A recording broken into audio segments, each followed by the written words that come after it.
Tapi ya manapun, karena buat saya posisi itu nggak penting lah. Apapun yang kita kerjakan, selagi kita kerjakan dengan sungguh-sungguh, semuanya bisa jadi hal baik. Nah, sorry. Saya lebih senang menyebut diri saya saat bicara soal penggunaan AI untuk menulis adalah seorang novelis. Kebetulan saya baru saja membuat dua novel. Sorry, mana sih kemarin? Namanya Jurang Salah Satu dan Surat-Surat dari Yakus. Dan keduanya, walaupun orang banyak meributkan ya, sekarang ini penulisan buku atau novel dengan artificial intelligence itu dianggap barang haram gitu. Apalagi beberapa waktu belakangan kan ada ribut-ribut soal ilustrasi Ghibli gitu, yang katanya sih eh, haram gitu ya, nggak boleh katanya meniru gaya gambar orang lain pakai AI. Tapi kenyataannya eh, saya nggak ngomongin orang lain ya, tapi kenyataannya bahwa saya menggunakan kok AI itu untuk tadi bukan untuk menulis ya, dibedakan bahwa AI di sini digunakan untuk memfasilitasi kita, mengasistensi kita dalam menulis. Nanti akan saya jelasin di mana sih letak beda kedua hal tersebut. Karena kalau kita salah paham ya kita marah-marah emang sama orang lain gitu. Nah, jadi nanti saya akan kasih insight apa sih bedanya antara menggunakan AI untuk mengasistensi karya kita dengan menggunakan AI untuk sama sekali membuatkan karya untuk kita. Itu dua hal yang berbeda. Dan sebenarnya dua hal yang berbeda itu kalau kalau kita menggunakannya dengan benar sebenarnya sama aja kok hasilnya. Sama cepatnya. Kalau kita gunakan dengan pinter, dia akan bikin cepat. Kalau kita digunakan untuk bermalas-malasan, dia juga akan bikin cepat juga sama gitu. Jadi mungkin masih ada alasan buat teman-teman ya yang menggunakan AI ini untuk bermalas-malasan gitu ya. Ya tadi aku pengen bikin novel dalam 1 hari gitu ya, maka disuruhlah ChatGPT-nya menulis novel. Itu kan cara yang malas sebenarnya. Tapi ada cara yang lain yang saya lebih menyarankan cara ini ya karena tadi ya cara ini lebih bebas terhadap kecaman gitu ya karena sekarang ribut-ribut itu ya kan menulis novel dengan ChatGPT itu dianggap hal yang terlarang gitu. Tapi ada sebenarnya suatu loophole atau celah tertentu teman-teman bisa kok pakai ChatGPT, bisa kok pakai Perplexity atau DeepSeek untuk mengasistensi teman-teman dalam menulis novel atau tadi membuat ilustrasi. Tapi tidak nggak jadi males hanya karena kita pakai ChatGPT. Yang ada justru kita tambah rajin. Oke, presentasi saya sudah siap. Saya akan share sebentar lagi. Maaf ya, tadi saya harus siapin dulu.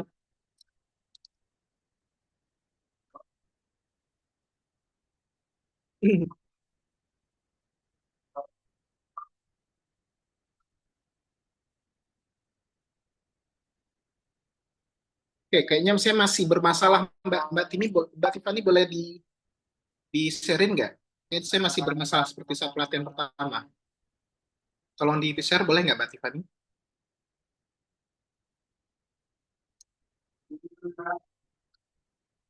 Kalau Mbak, Iya Pak, sebentar ya, saya buka dulu. ya, mohon maaf ya, karena masih error aja. Saya nggak ngerti lagi kenapa ini masih error. Tadi pas saya coba bisa, tiba-tiba error lagi.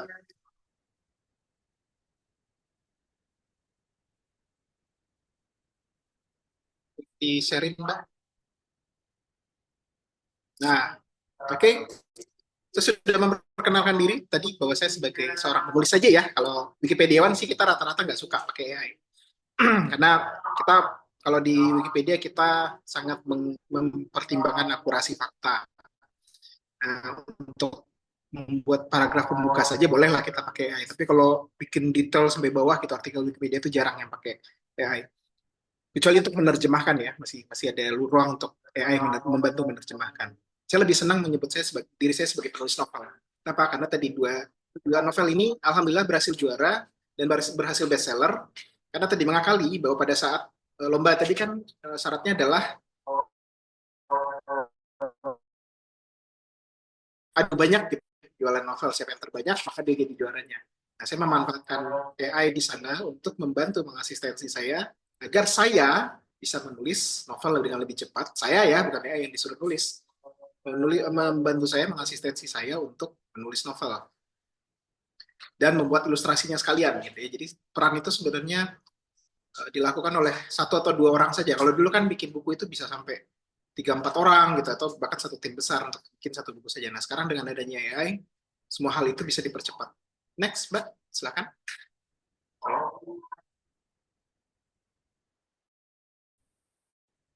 Jadi ini sebenarnya sejarah kan berulang ya, teknologi selalu ditemukan sehingga membuat manusia itu bisa lebih mudah gitu. Nggak pernah teknologi itu dikecam hanya karena dia jadi bikin hidup kita jadi lebih mudah, terus dibilang, wah kamu nggak boleh bikin suatu karya dengan kalkulator gitu ya. Contoh kalkulator saintifik. Terus orang marah-marah, wah kalkulator saintifik itu membunuh sastra. Nggak juga. Gitu.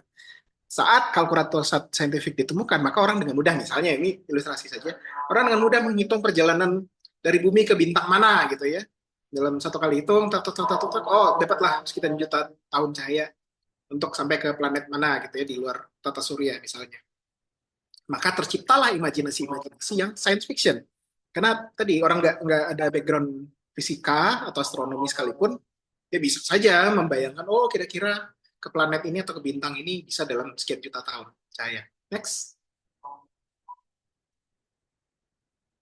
Nah, tadi penulis ya penulis saja, penulis nggak ngurusin gambar, tapi pada saat komputer dengan kemampuan grafis ditemukan, tiba-tiba penulis bisa mengakses gambar-gambar yang banyak, kemudian dia gabung-gabungkan dengan naskahnya dengan mudah, dia tinggal kirim ke desainer atau ilustrator, maka dibuatkanlah kira-kira apa ilustrasi yang mirip-mirip dengan referensi yang dia kasih. Maka muncullah novel, sekali lagi ini ilustrasi, muncullah graphic novel namanya. Novel yang bukan hanya tulisan, tapi ada komiknya, ada ilustrasi, ada infografis di dalamnya. Sehingga kemudian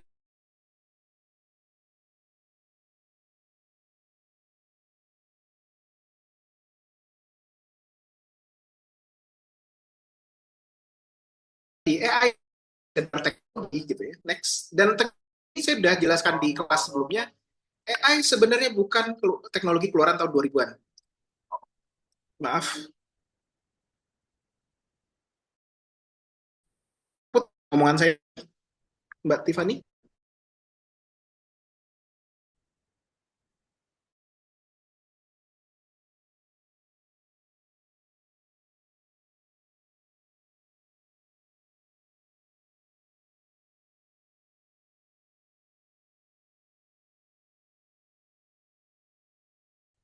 Pada saat AI itu sebenarnya nggak ditemukan tahun 2013 loh. AI itu sudah ditemukan sejak tahun 60-an. Ribut-ributnya baru sekarang. Gitu. Kenapa? Nah, saya juga nggak ngerti. Padahal dia sebenarnya hanya pengembangan lebih advance dari teknologi komputer. Wah, kalau dulu kan komputer itu ya benar-benar apa yang kita suruh itu yang dia lakukan. Kita suruh mikir A, maka dia mikir A. Sekarang dengan adanya artificial intelligence, kita berikan satu pertanyaan, dia bisa mengembangkan sampai lebih jauh. Sehingga kemudian akhirnya disalahgunakan. Nah ini tadi, poinnya bukan di AI-nya, bukan di bukan di sesuatu teknologi yang sudah ditemukan dari tahun 50-60-an, kemudian tiba-tiba bisa nulis novel gitu ya, dengan disalahgunakan kemampuan itu, tiba-tiba jadi salah teknologinya. Enggak, bukan salah AI sebenarnya, karena AI-nya udah lama, dan orang nggak pernah ributin AI sebelum ini. Karena ada penyalahgunaan-penyalahgunaan seperti ini, orang-orang yang ingin karyanya jadi instan. Itu yang terjadi kan sebenarnya. Jadi sebenarnya bukan salah si AI, salah dari manusia. Manusia yang salah, kemudian karena dia nggak mau disalahin, maka dilemparlah kesalahan itu ke si teknologi. Next, silakan Mbak. Gitu ya, sebenarnya teknologi udah lama. AI ini udah lama sebenarnya. Kalau teman-teman boleh lihat di search di internet, AI sudah ditemukan sejak tahun 50 sampai 60-an. Sejak tahun itu AI sudah bisa diajak ngobrol sebenarnya. Sudah bisa diminta untuk bikin naskah, udah bisa. Tapi advance bisa dipakai lewat internet, siapa saja boleh pakai. Itu memang baru di tahun 2010 akhir. Barulah ada chat GPT. Nah, itulah yang kemudian bikin ribut-ribut. Gitu. Dari dulu juga, oh ya bisa kok bikin novel gitu. Kenapa sekarang baru sekarang itu ribut? Nah, chat GPT kemudian jadi tambah ribut setelah ada isu chat GPT bisa bikin ilustrasi Ghibli gitu ya dengan style Ghibli. Kemudian orang marah. Padahal udah dari dulu juga udah bisa gitu. kemudian di blow up oleh media seolah-olah ini salahnya teknologi. Padahal tadi yang salah bukan teknologi, yang salah si manusianya yang merintah. Siapa suruh kamu merintahin ChatGPT untuk bikin ilustrasi dengan gaya Ghibli gitu. Jadi bukan salah teknologi. Yang salah adalah orang memanfaatkan. Next. Jadi intinya semua teknologi seperti itu. Mau itu kalkulator, scientific, mau itu apa komputer kalau dulu namanya 8088 gitu ya. Sekarang habis itu ada 80486, ada Pentium, ada sekarang ya udah sampai ke M4 gitu ya di Mac. Sebenarnya kasusnya tetap sama. Kalau yang manusia yang pakai males, maunya instan, pasti karyanya nyampah. Keluaran dari si teknologi itu pasti nyampah. Mau itu teknologinya AI kayak bukan AI kayak semuanya pasti akan jadi nyampah. Kalau kita masukin hal yang jelek, kalau kita malas-malasan makainya. Sebaliknya kalau manusianya rajin, dia mau mengolah dengan sedemikian rupa sehingga si AI itu hanya jadi alat, gitu, bukan menjadi senimannya, bukan dia yang menciptakan, tapi tetap manusia yang menciptakan, diakses oleh AI. Nah, itulah yang jadi karya yang terbaik, menjadi karya yang jauh lebih baik daripada orang yang hanya memanfaatkan tulisan manual. Misalnya, ya sama lah ya, antara orang yang ngetik pakai mesin tik dibandingkan orang pakai komputer. Kalau orang yang pakai komputer males ya tetap aja karyanya nggak jadi. Orang yang pakai mesin tiknya rajin ya dia bisa jadi lebih cepat. Tapi kalau orang pakai komputer, pakai PC, ngetik dengan rajin gitu ya, dengan cara yang benar, dibandingkan dengan orang yang pakai mesin tik atau bahkan tadi pakai tulisan tangan gitu ya, maka dia memiliki keunggulan dibanding yang tidak menggunakan teknologi itu. Jadi prinsipnya sama di semua teknologi atau IT itu selalu garbage in, garbage out. Kalau kita mikirnya nyampah ya karya kita jadi nyampah. Next. Kita cepet ya karena waktu nggak terlalu lama. Yang tadi ya banyak sekali ribut-ribut tadi. Kenapa sih yang disalahkan itu selalu kecerdasan buatannya? Kenapa nggak pernah kita ngomong bahwa ini yang malas sebenarnya manusianya? Gitu. Yang malas sebenarnya kita, teman kita melemparkan kesalahan itu, proyeksi kesalahan itu ke si teknologi. Padahal teknologi ya tadi kan dia cuma disuruh. Jadi semula itu jadi setan gitu. Itu jadi sumber masalahnya adalah si teknologinya. Next. Nah, tadi ya Ghibli gitu ya baru-baru aja. Sebenarnya nggak salah gitu ya. Si teknologi ini kan nggak salah, dia kan hanya belajar. Sama saja seperti seorang pelukis. Pelukis juga belajar. Kalau kita belajar pertama kali belajar ya jujur aja lah, nggak ada orang tiba-tiba lahir, tiba-tiba punya gayanya sendiri gitu dalam melukis. Pasti dia akan meniru seorang pelukis. Pasti dia akan meniru seorang animator atau mangaka gitu ya, komikus. Itu problem atau sebenarnya proses yang sama saja antara seorang pelukis meniru pelukis lain atau AI meniru pelukis lain. Gayanya yang ditiru. Yang jadi keributan adalah orang-orang yang malas gitu ya. Dia nggak mau belajar gambar, dia tidak mencoba mempelajari ilustrasi Ghibli seperti apa, dia tinggal ketik prompt. Ah, saya malas bikin ilustrasi, tolong dong di-Ghibliin aja nih. Saya mau kayak Ghibli gitu. Nah, itu yang jadi problem, yang jadi kecaman. Sama juga fashion. Jadi ya, di industri fashion dikecam gitu ya. Salahkah AI di situ? Enggak. Yang salah kan fashion designernya. Kenapa dia segampang itu menggunakan intervensi AI untuk melakukan segala hal, misalnya ya. Saya nggak tahu apa yang kasusnya terjadi. Next.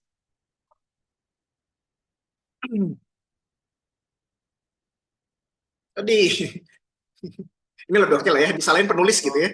500 penulis dilarang mengirim tulisan ke majalah essay. Tapi kalau di orang luar negeri ya bukan ChatGPT yang di-ban gitu ya, gara-gara ada 500 penulis dilarang kirim apa? Menulis kirim tulisan yang pakai ChatGPT. Yang di-ban penulisnya gitu ya, disalahkan penulis. Jangan nyalahin si teknologi. Teknologi kan nggak punya emosi. Teknologi nggak membuat keputusan. Teknologi itu hanya memberi pertimbangan kalau kamu melakukan A, maka ini hasilnya, ini resultnya. Maka kita sebagai manusia memilih, kamu mau pakai solusi dari si ChatGPT atau enggak. Pada saat itu dianggap sesuatu yang tidak etis, yang dilarang menulisnya gitu. Jangan malah yang dilarang malah ChatGPT gitu. Itu cara pikir yang error sekali. Next, cerita dosen berhenti mengajar. Ini lebih parah lagi ya. Jadi si dosen ini out of creativity, out of idea, dia bingung cara menghadapi mahasiswa-mahasiswanya yang pakai ChatGPT. Alasan dia, jadi saya jadi nggak bisa bedain tugas mana yang benar pakai ChatGPT dan mana yang enggak. Gitu ya. Next. Dia merasa mahasiswanya jadi tidak jujur. Next, Mbak Tiff. Halo?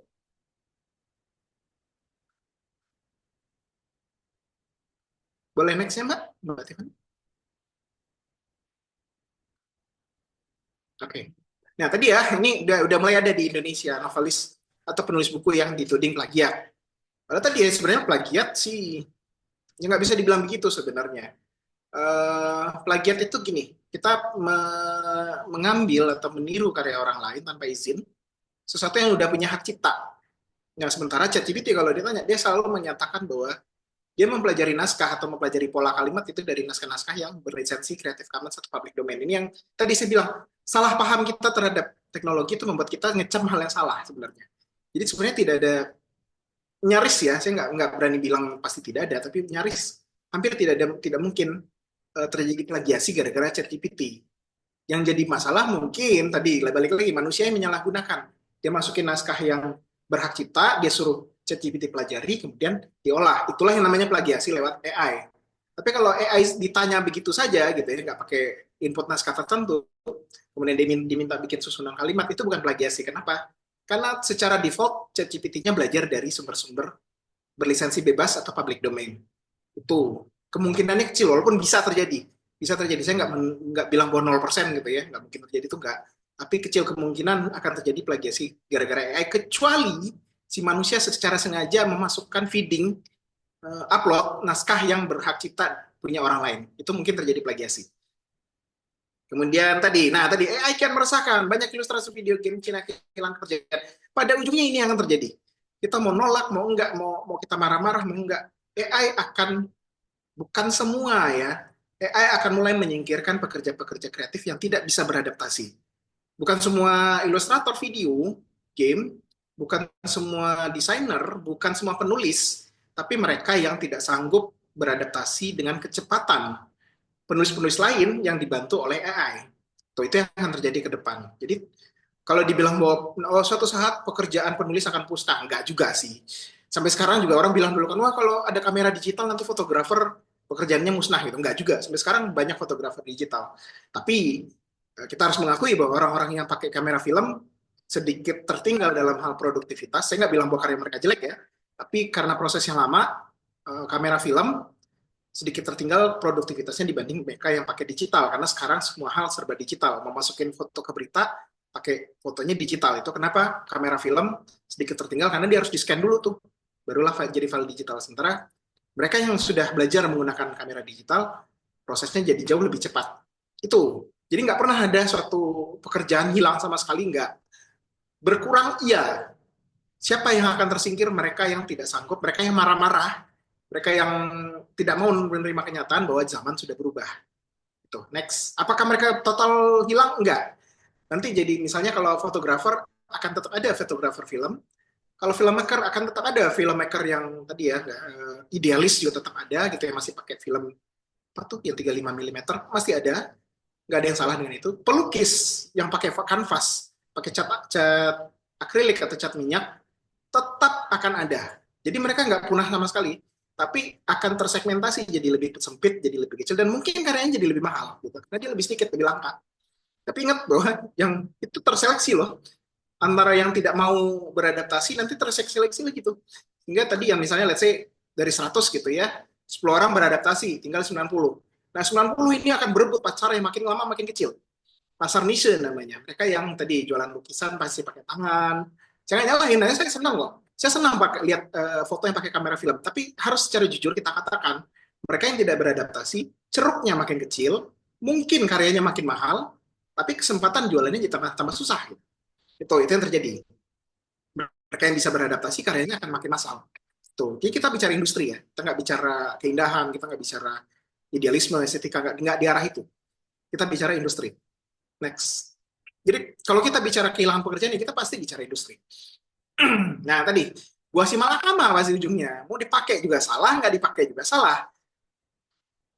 Kalau AI-nya dipakai, teman-teman yang ngecem semua gitu ya, kayak saya ngalamin gitu ya, saya ngejelasin bahwa oh novel saya nggak pakai loh sebenarnya. Saya hanya meminta asistensi dari AI. Saya nggak mau mikir-mikir jauh-jauh gitu ya, terlalu rumit, nanti saya malah depresi misalnya, karena saya depresif. Kalau saya mikir terlalu jauh, nanti saya malah kambuh gitu ya depresinya. Maka saya serahkan segala hal-hal yang kalau anak sekarang bilang tuh overthinkingnya, diserahkan kepada si artificial intelligence. Nggak usah mikir terlalu dalam. Maka dimintakan alternatif itu. Tapi itu pun dikejam tetap. Katanya saya tetap pakai chat GPT gitu ya. Tetap ada orang-orang yang menyalahpahami hal seperti itu. Dianggap tidak kreatif, dianggap jelek, tidak punya nyawa, potensi pelanggaran, banyaklah tuduhan-tuduhan kalau kita pakai ChatGPT. Tapi itu hanya di fase-fase awal. Sama juga seperti saat kamera digital pertama kali diluncurkan, kecapannya juga banyak. Wah, tidak nyeni, tidak apa merusak proses, kemudian apa tidak menghargai apa namanya tidak menghargai proses menuju apa tadi developing film gitu ya, mencuci cetak film itu kan dulu manual, sekarang jadi digital. Nah itu dianggap tidak menghargai, tidak ada seninya, belum. Itu pasti terjadi pada saat teknologi baru diperkenalkan, apapun itu teknologinya. Termasuk juga potensi pelanggaran hak cipta. Sama juga waktu kamera film muncul, semua semua foto jadi digital, orang ribut. Wah, nanti gampang dong kita copy paste foto seseorang. Nanti kalau karya sini dibajak, karya sini dibajak. Pada akhirnya semuanya akan ada solusinya dan akan tercipta kesetimbangan. Jadi nggak usah takut nih bagian-bagian kiri ya. Kalau nggak dipakai juga, gitu. Ini bagi yang tidak mau. Tadi kan saya bilang bahwa 90, mungkin 90 ini awalnya menolak. Saya nggak mau pakai artificial intelligence. Itu oke, nggak ada masalah. Tapi dia akan pelan-pelan akan merasa dan mengalami sendiri bahwa dia jadi kalah produktif. Sama seperti tadi fotografer yang masih ngotot nih pakai kamera film. Dia kan nyadar loh kok yang fotografer pakai kamera digital kok makin lama makin cepat gitu. Dia dalam sehari bisa produksi 1.000 foto walaupun secara kualitas bisa dipertanyakan ya. Pada dulu waktu dulu ya karena masih jelek gitu kamera digital. Tapi pada akhirnya mereka akan kalah produktif. Mereka akan mulai membuat tadi ya saya bilang karya-karya yang cuma satu dua tapi langka, masih nilai seninya sangat tinggi, estetikanya sangat tinggi. Tapi balik lagi kalau kita bicara industri, mereka akan pelan-pelan akan tersingkir di wilayah niche market namanya, wilayah-wilayah seni murni gitu ya. Sesuatu yang apa dibeli karena masalah estetika, bukan masalah dia bagus apa enggak lagi gitu, apakah dia produksi massal atau enggak gitu. Kemudian biaya produksi jadi mahal pasti.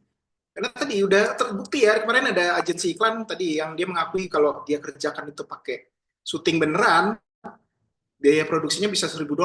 Begitu dia minta ke AI, bisa dibuat gambar yang hiperrealistis, benar-benar video yang kayak disuting oleh seorang kameramen, dan DOP gitu ya, Director of Photography yang bagus. Dia hanya butuh sekitar $36 katanya, saya pernah baca di thread. Itu kan sudah suatu sinyal, itu baru di film loh, ingat. Sekarang balik novel lah, kita mau bicara apapun, produk industri kreatif pasti pada saat teknologi baru masuk, mereka yang nggak mau adaptasi pasti nanti menghadapi masalah-masalah produktivitas, biaya produksi mahal, dan dalam jangka panjang kalau dia tetap nolak, tersingkirnya bukan berarti nggak bisa jadi pekerja kreatif, tapi dia akan masuk ceruk tadi niche market yang sulit untuk masuk ke pasar massal. Tuh, next. Jadi haram nggak sih artificial intelligence? Sebenarnya tidak haram, selagi kita tahu batasannya. Tadi saya udah bilang, jangan disuruh AI-nya untuk nulis, gitu. Itu kan nggak boleh. Terutama untuk wilayah sastra ya. Berarti kan itu, tadi si penulisnya sebenarnya si AI gitu. Itu kita halangi. Jangan dijadikan AI sebagai penulis. Mengerti bahwa AI bukan untuk buat malas-malesan, justru kalau bisa AI-nya itu bikin kita tambah rajin. Tuh. Jadi nggak usah takut sama AI. Gitu. AI itu hanya fasilitator kita. Bukan bukan orang yang akan menggantikan kita totally. Gitu. Next. Jadi jadikan AI itu asisten, bukan si seniman. Jangan ditaruh AI-nya di depan, kita di belakang gitu, nyuruh-nyuruh gitu, enggak. Jadi yang muncul, yang ngomong di depan, yang membuat konsep, yang mengendalikan, mengontrol semua proses tetap kita. AI hanya disuruh-suruh. Gitu. Jadilah dia asisten. Gitu. Jadi walaupun kita memang jadi tambah males dengan teknologi, memang benar gitu. Itu sudah suatu fenomena sejari dulu. Tiap kali ada teknologi baru, kita tambah males memang. Itu manusia memang. Tapi malesnya ya malas yang elegan gitu. Jangan malesnya yang benar-benar tidur. Tolong dong tadi kayak di ilustrasi di depan. Tolong dong ChatGPT bikinin saya novel gitu dalam satu hari. Saya butuh bikin 40.000 kata. Tolong dong diketikin. Bahkan idenya juga nggak tahu, terserah kamu milih aja ChatGPT. Saya pokoknya mau misal bikin novel religi, udah gitu doang, nggak dikasih clue, nggak dikasih arahan, itu berarti udah malesnya kebangetan gitu. Tadi ada males yang kebangetan, ada males yang elegan. Next. Tadi bagi tugas ya, nggak juga seluruh pekerjaan dikasih ke ChatGPT, dan nggak juga semuanya kita ngerjain gitu. Mayoritas tetap memang di wilayah-wilayah yang selama ini mungkin membuat kalau itu penulis bikin aku overthinking nih kalau mikirin ini nama Serahkan proses-proses mikir itu, riset itu, membuat berbagai alternatif cerita, plot gitu ya. Kemudian kerja-kerja yang repetitif lainnya itu diserahkan ke si ChatGPT atau artificial intelligence. Kita sebagai manusia mendapatkan berbagai naskah riset, eh, perkembangan plot, ABCD gitu ya, perkembangannya ke arah mana kita milih, kemudian kembangkanlah menjadi sebuah tulisan yang kita ketik sendiri. Tuh kalau saya, ada berbagai cara ya, kalau Om Budiman Hakim dia lebih ke, kamu boleh menyuruh ChatGPT nulis, tapi nanti setelah jadi, tulis ulang, parafrase namanya. Itu aja terserah. Saya nggak mau menyalah-nyalahkan orang, selagi itu sebuah proses adaptasi, dan selagi ChatGPT-nya nggak dibiarin jadi seniman sendirian, menurut saya semua cara sah. Cuma kalau salah saya adalah, ChatGPT disuruh bagian mikir aja udah, karena yang paling susah ya, yang paling bikin writer's block itu kan proses overthinking, proses riset, buat alternatif, gitu ya, nyari-nyari ilustrasi gitu untuk visualisasinya. Semua itu diserahkan ke ChatGPT. Memang kalau kalau apa, orang tahu artificial intelligence, orang nggak akan protes gitu. Kalau tadi ChatGPT-nya disuruh nulis naskah, ya orang protes ya, itu wah nggak asli gitu, itu nggak asli. Nah, baru di bagian bikin konsep, memberikan ide, tujuannya nanti ceritanya gini gini gini ya, nanti filosofinya atau filsafat yang dimasukin ini, eksekusi akhirnya ngetik ya, ngetik naskah itu tetap di kita. Sentuhan khasnya kalau dia ilustrasi, gaya gambarnya tetap gaya kita dong, jangan jangan gaya gambar si ChatGPT gitu. Nanti saya akan tunjukin. Nah, terakhir tetap gajiannya jangan jangan gajiannya ChatGPT dong gitu. Ya gajian ChatGPT boleh lah buat bayar sewa gitu ya bulanan. Tapi mayoritas duit itu harus masuk ke tangan si seniman. Jadi jangan habis duit kita hanya untuk bayar subscribernya ChatGPT untuk hal yang nggak guna gitu ya. Tetap harus dihitung. Kalau aku chat tadi ya, ada agensi iklan, kalau dia pakai produksi manual gitu ya, dengan DOP, dengan artis, pemeran, kemudian kameramen, itu biayanya $1.000. Maka setelah dia pakai AI, ternyata dapatnya $37 selesai. Oke, itu berarti gajiannya kan, berarti gajian si PH ini atau agensi iklan ini gajiannya lebih gede ke dia daripada dia harus bayarin ke si AI gitu. Itu gajian itu tadi ya, bagian porsi bayaran terbesar harus tetap ke manusia. Ya nanti saya baca chatnya ya, saya ngobrol ya. Saya selesaikan dulu bagian yang penting. Nanti saya akan bacakan. Nah, PR-nya kreator tadi ya, ingat bahwa tadi tugas-tugas yang repetitif, yang tugas-tugas yang sebenarnya ada atau nggak manusia di situ juga nggak masalah gitu ya, kalau bisa dikerjakan mesin maka kerjaan pakai mesin itu kan udah diambil tuh sama artificial intelligence. Kita sisa di bagian mana tadi, karena kita konsep apa, memberikan pikiran awal, maka kita harus kuat konsepnya. Jadi kalau saya mau bikin novel, saya baca dulu buku-buku ribuan halaman sampai saya ngerti konsep psikologi seperti apa, filsafat itu apa, sejarahnya. Karena saya bikin setting sejarah Rusia, saya baca dulu beribu-ribuan lembar buku soal Rusia. Kalau saya ngebahas settingnya Korea Utara, ya saya baca dulu buku soal Korea Utara. Jangan datang ke ChatGPT atau artificial intelligence dengan pikiran yang kosong gitu. Wah, aku mau bikin novel soal Rusia gitu ya. Ditanya, kamu mau Rusia yang tahun berapa? Ya nggak tahu, pokoknya Rusia aja deh, biar keren gitu. Nah, jangan datang ke ChatGPT atau artificial intelligence seperti itu. Ngomonglah, saya mau bikin setting Rusia pada saat Uni Soviet runtuh misalnya. Ini ceritanya surat-surat dari Yakut, saya bikin seperti itu. Tolong dibikin, saya nggak mau settingnya itu di Moskow, karena semua cerita soal keruntuhan Uni Soviet pasti settingnya Moskow. Saya mau di kota kecil, misalnya. Di Yakutsk, Yakutsk itu di Siberia Utara. Itu kalau saya nggak baca, saya nggak pernah memahami konsep, nggak pernah baca sejarah, saya nggak akan tahu namanya Yakutsk. Saya tahunya ya udah Uni Soviet itu berarti komunis, komunis itu ada di Moskow. Kata di, saya nggak tahu Saint Petersburg di mana, saya nggak tahu misalnya banyak lah kota-kota di Rusia gitu ya, Stalingrad saya nggak tahu. Tiba-tiba saya ngomong ke ChatGPT, tolong dong saya mau bikin novel soal Rusia. Gitu. Dijamin jelek. Gitu. Nah, saya bilang tadi, garbage in, garbage out. Sebelum kita masuk ChatGPT, sebelum kita ngasih artificial intelligence, kita harus pintar dulu gitu. Jadi jangan sampai si asistennya jauh lebih pintar dari kita. Kita jauh lebih pintar dari si artificial intelligence. Ya, kita malas. Tapi orang yang malas harus jauh lebih pintar. Jangan sampai orang udah malas, bodoh pula. Gitu. Dia nggak punya pengetahuan. Ya. Akhirnya tadi dia dikendalikan oleh si AI. Bukan dia yang mengendalikan AI-nya. Gitu. Nih, berani bereksperimen.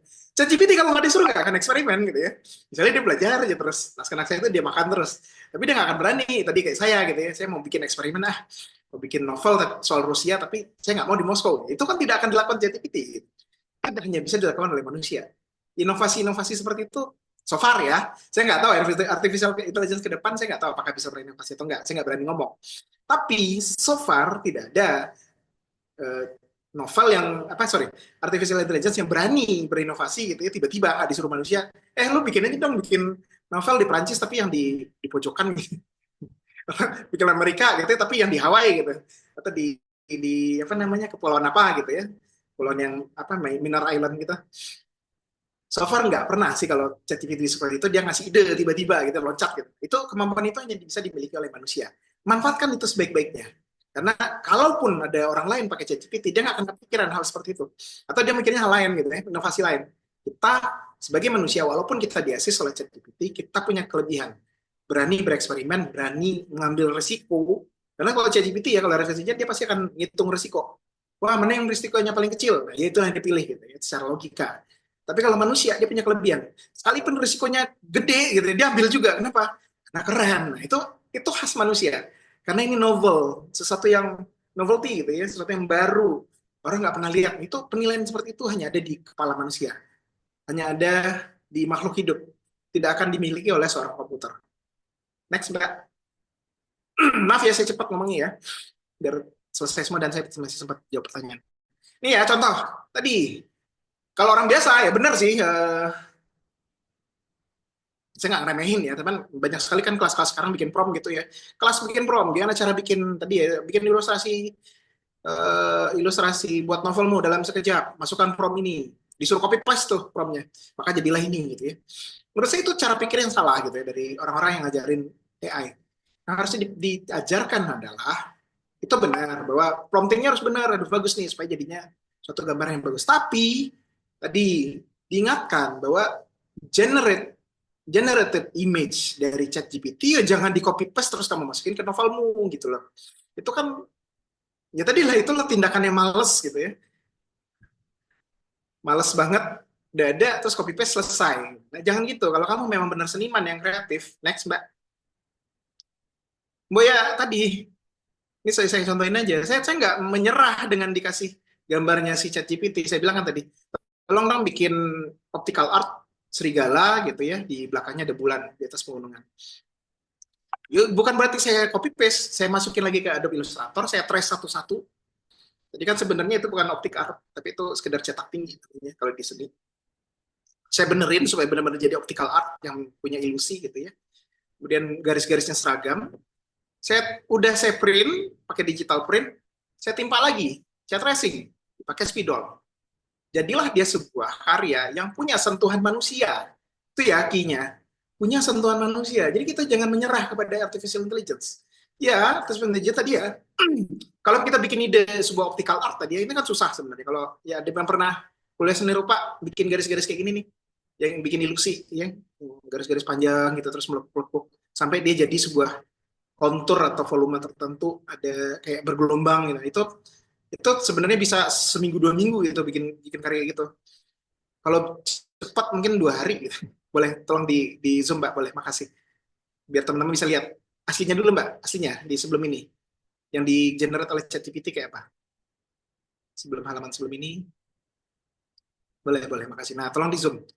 Ya, kalau yang di ChatGPT kan datar-datar aja. Ini sebenarnya bukan optical art, ini lebih ke teknik cetak tinggi namanya. Dia nggak, garis-garisnya itu nggak membuat seolah-olah ada lekukan atau ada gelombang-gelombang. Cuma di bagian gunungnya aja yang benar dikit. Benar dikit ya, saya nggak bilang itu benar.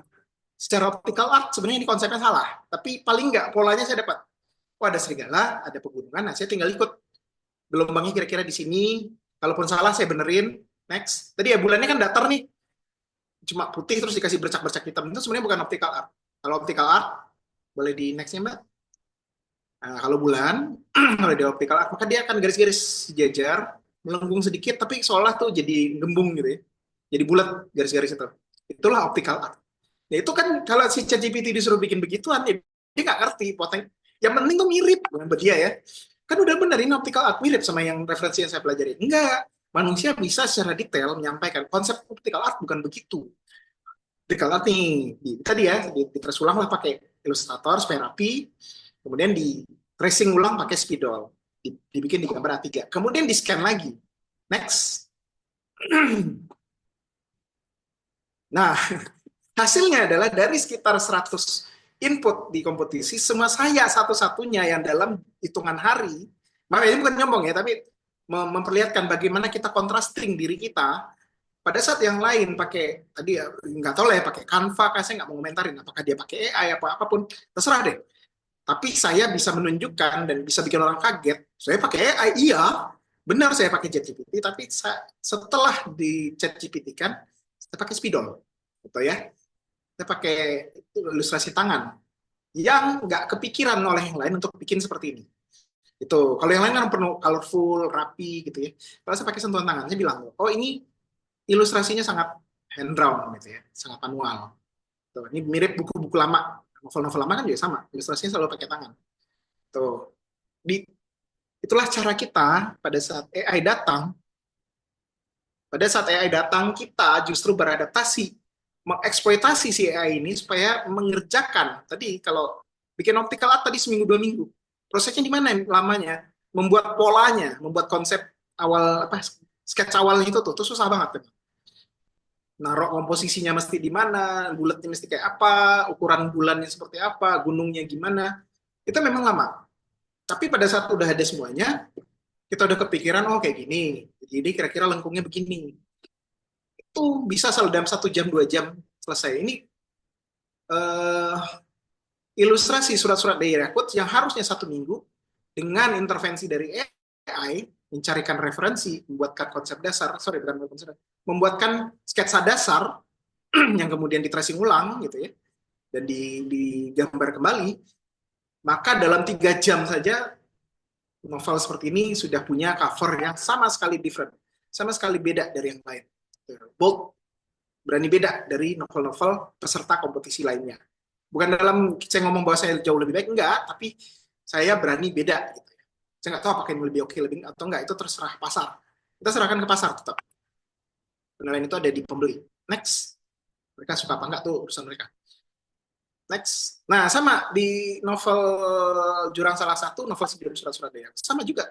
Saya juga punya waktu yang sempit gitu ya untuk kompetisinya itu cuma sekitar 25 hari. Ya memang dengan ChatGPT saya bisa apa ya, riset dibantu oleh riset, pengembangan plot segala macam itu diselesaikan dalam 7 hari. Tapi saya ingat lagi ya, saya disclaimer, saya tidak menulis dengan ChatGPT, saya tidak nyuruh ChatGPT nulis. Yang nulis tetap saya. Bagian-bagian yang bikin saya stres, bikin saya depresi, bikin saya kepikiran kesana kemari, overthinking, semuanya dikerjakan ChatGPT. Bagian nulis khusus saya. Nah, tapi tetap ilustrator yang saya minta, ini teman saya, dia nggak bisa bikin cepat. Kalau saya tadi kan saya cepat ya, udah di trace 3 jam selesai. Nah dia nggak bisa tuh. Walaupun saya sangat senang ya, saya fans fans dari ilustrasinya dari dulu karena dia bisa pakai tangan. Problem dia adalah dia selalu nanya gini, mau bikinnya kayak apa?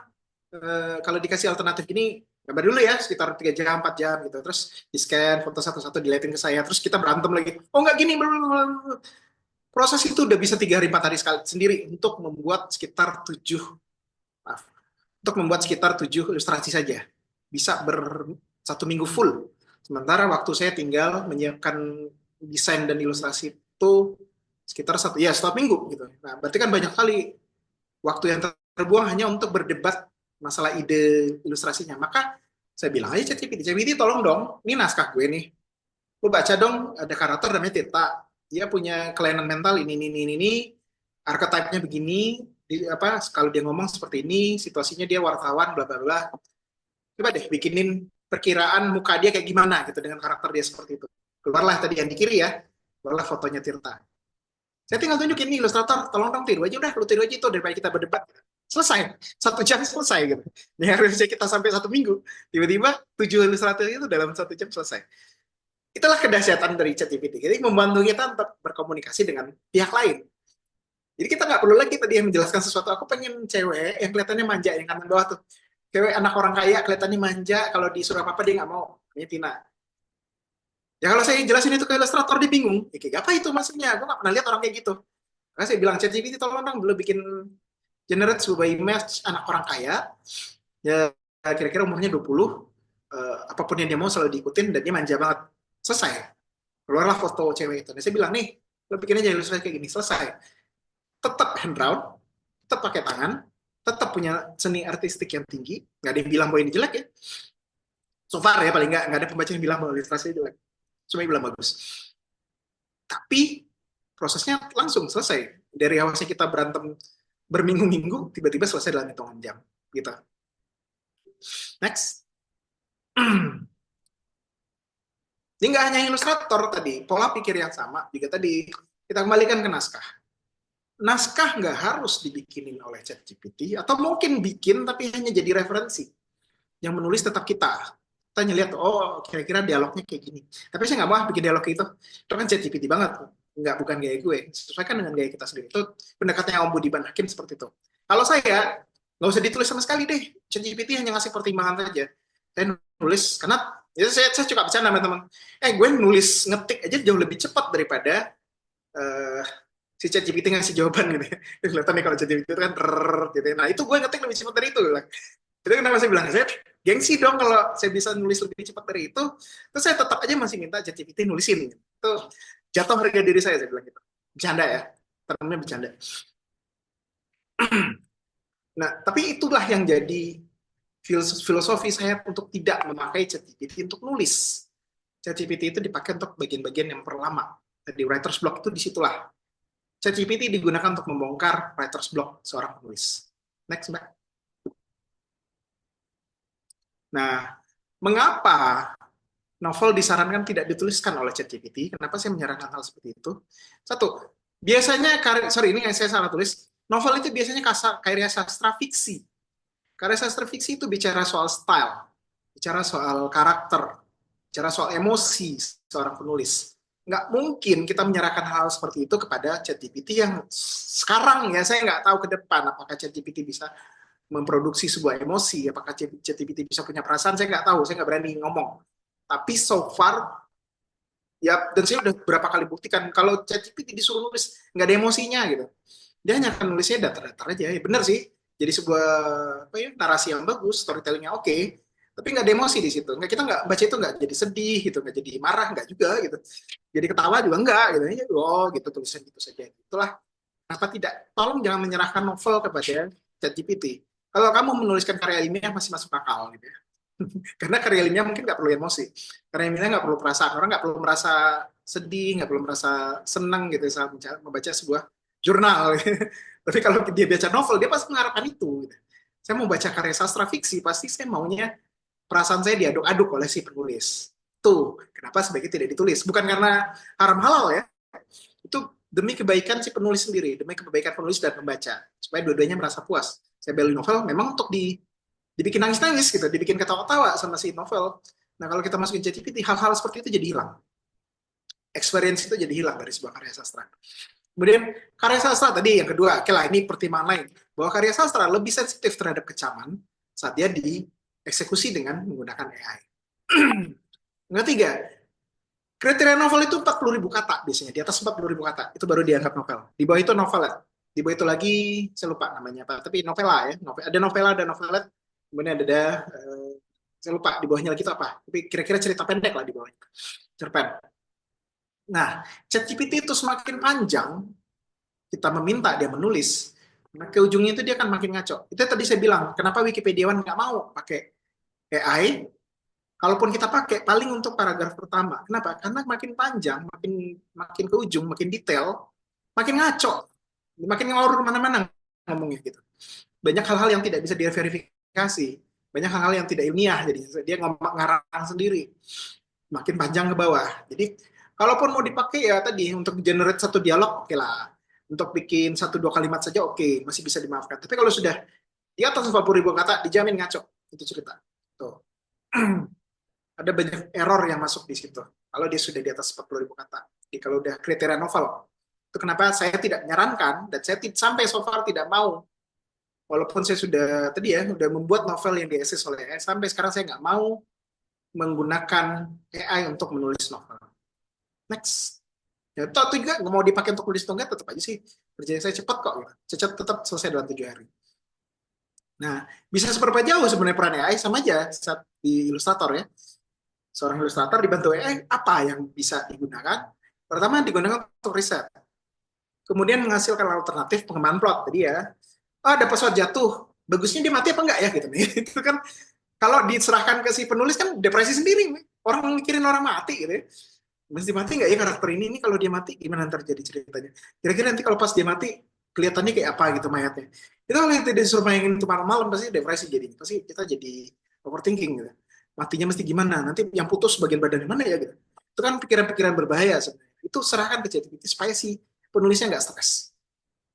Desain karakter sama tadi ya, bicara ilustrasi karakternya ya saya tinggal ngomong aja ke ChatGPT. Kalau dia wartawan Tirta ini ya, wartawan keras kepala, ngomongnya suka kasar,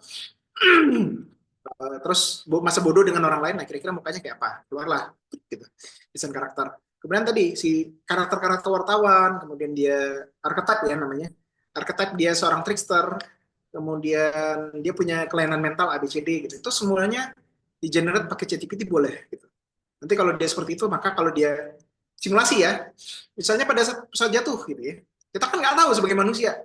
Kalau pesawat jatuh terus ada wartawan, apa yang akan dilakukan pertama kali?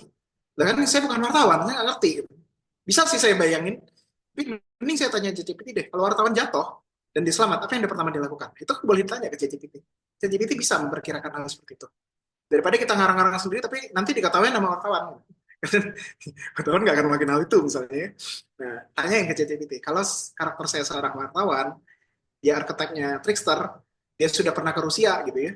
Dia sudah apa? Banyak hal lah, dia sudah mengalami apa? Survival gitu zaman dulu 13 tahun lalu. Nah, kemudian dia tiba-tiba jatuh hari ini dari pesawat dan selamat. Apa yang akan dilakukan? Tuh, ChatGPT bisa membuatkan simulasi. Simulasi ya, bukan bikin cerita. Simulasinya dia akan ke sini, ke sini, ke sini, ke sini gitu ya. Dia akan melakukan ini, dia akan barang yang akan diambil pasti ini A B C D. Kemudian yang dia cari sebagai wartawan pasti dia cari pulpen, dia cari kertas dulu untuk menulis segala macam.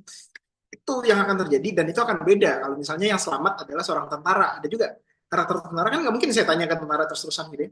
Dan saya bukan tentara, saya nggak bisa menghayat itu. Saya tanya aja, kalau tentara angkatan udara naik ke pesawat jatuh, ya itu ya daripada saya diketawain sama seorang tentara angkatan udara, lu ngapain tentara angkatan udara misalnya ya, kemudian dia apa melakukan ABCD itu nggak mungkin gitu. Itu daripada saya diketawain sama tentara benernya, mending saya tanya ChatGPT. ChatGPT punya kok data-data soal itu. Survivalnya tentara angkatan udara itu seperti apa kalau pesawat jatuh. Tuh, daripada saya ngarang, daripada diketawain ya mending saya tanya ChatGPT. Itu mempercepat.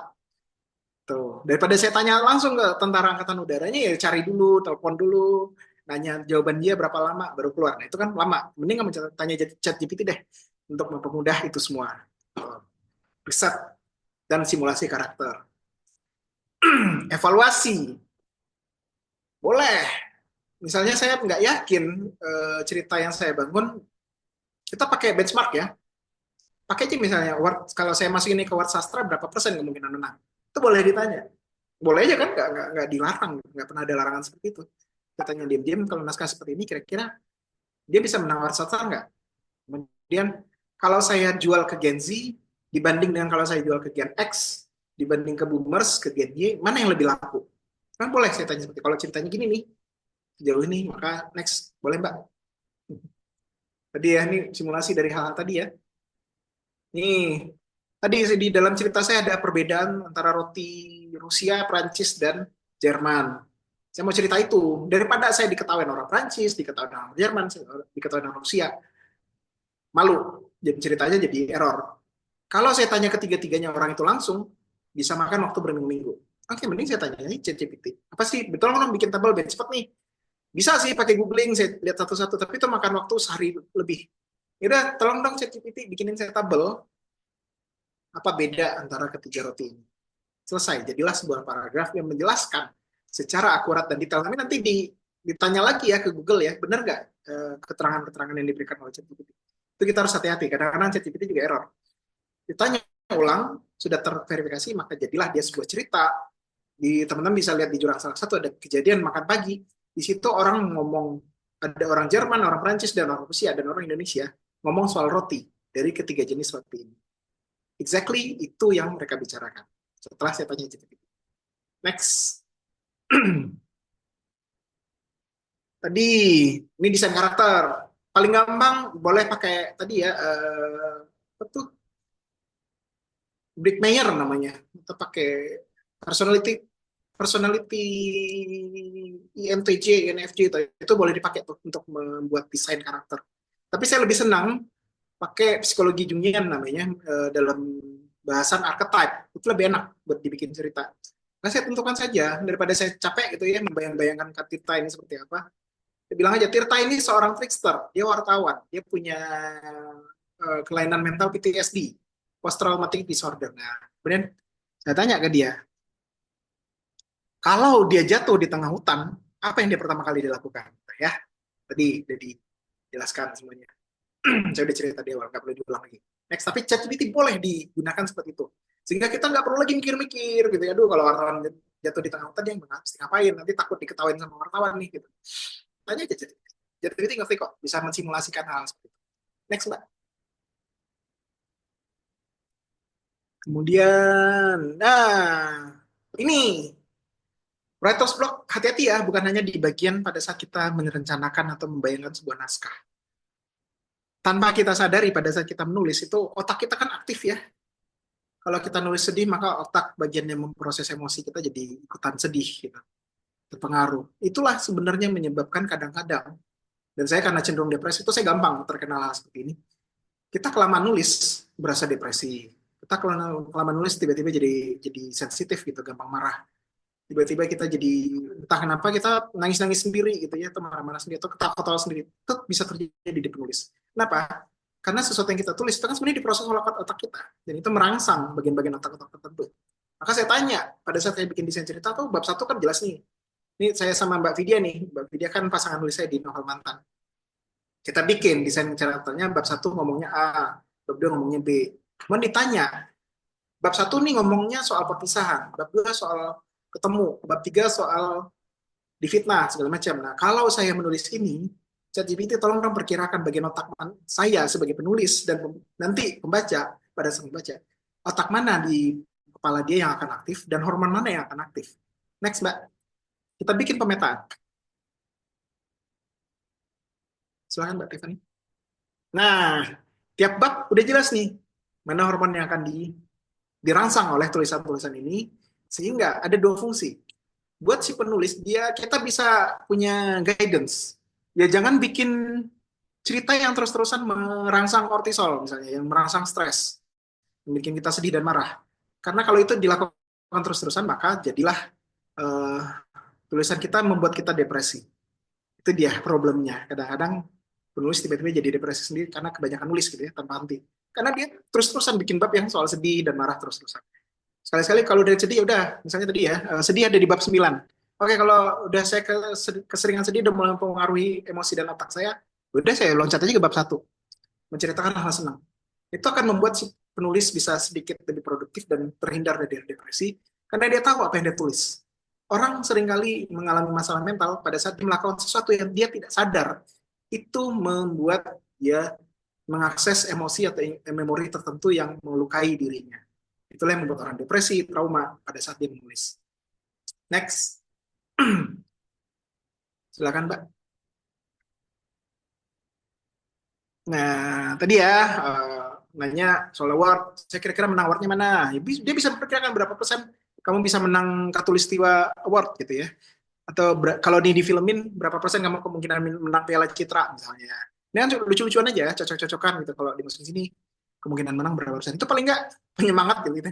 Kamu tuh presentasi menang awardnya lumayan loh gitu. Itu bikin hiburan kita di awal.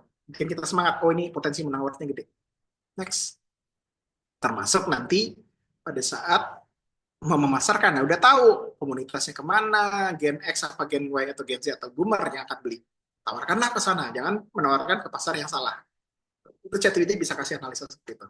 Itulah yang bikin kenapa tadi bisa 100 PO dalam 10 hari bisa jadi bestseller dan akhirnya menang juara satu tadi.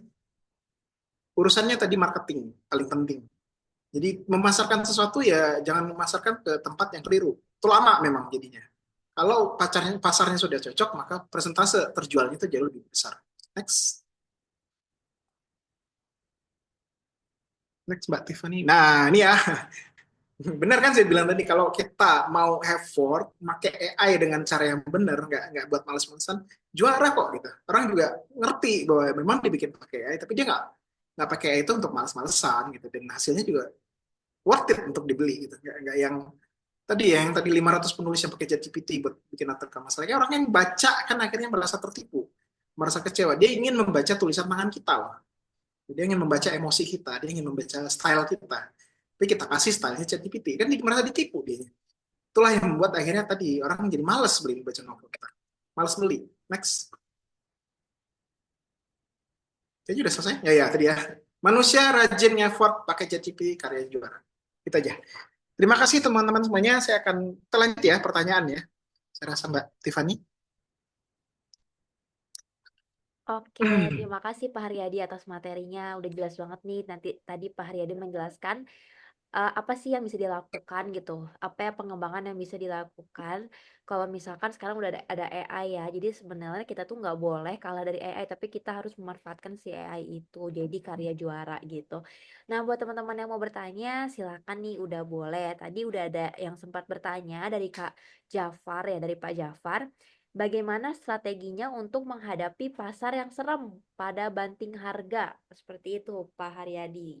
Pertanyaan dari Pak Jafar.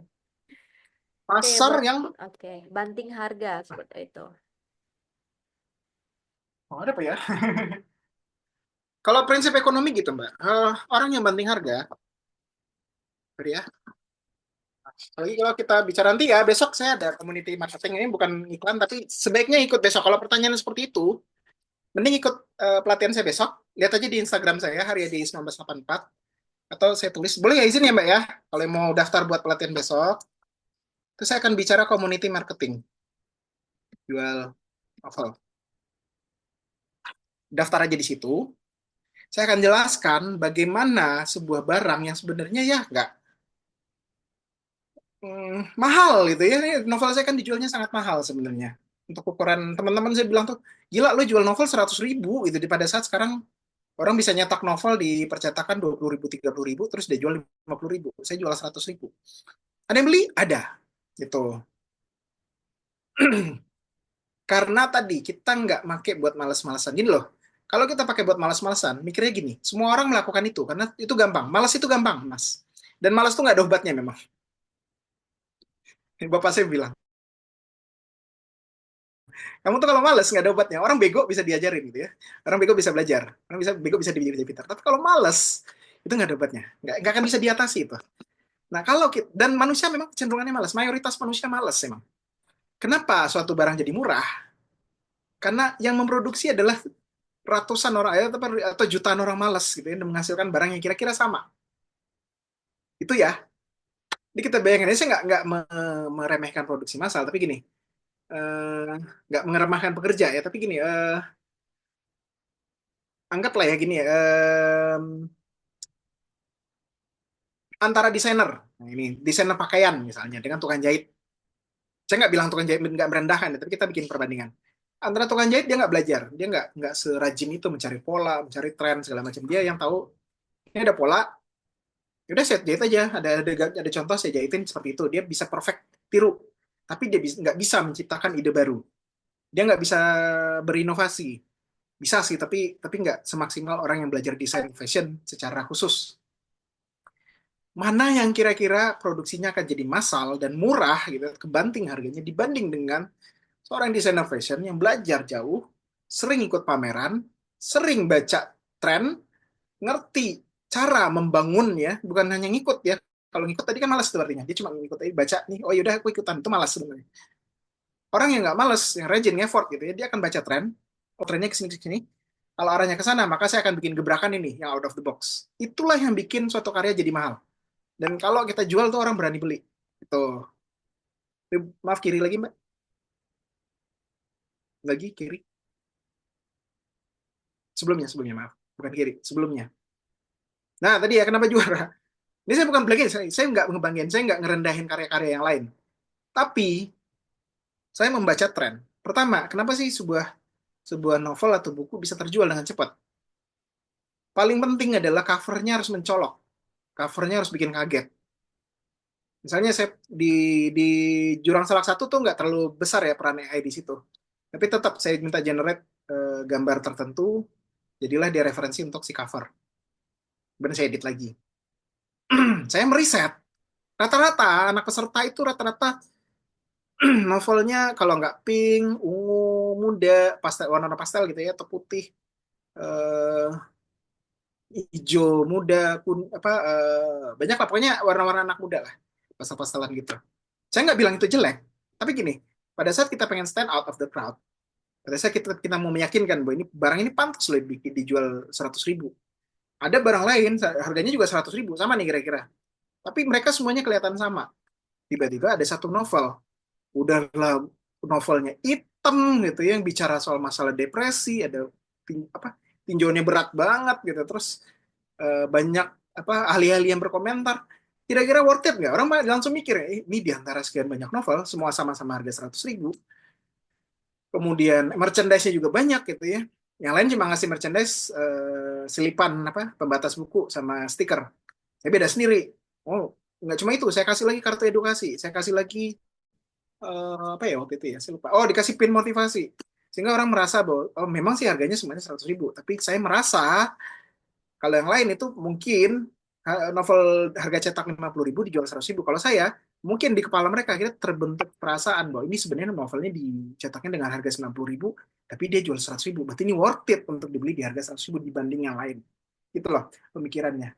Jadi pada saat kita, tadi ya saya balik lagi, ini bukan meremehkan yang lain juga sama bagusnya. Saya nggak bilang bahwa mereka jelek. Tapi kalau pertanyaan adalah serem nih banding harga nih, maka pakailah pola pikir seorang desainer.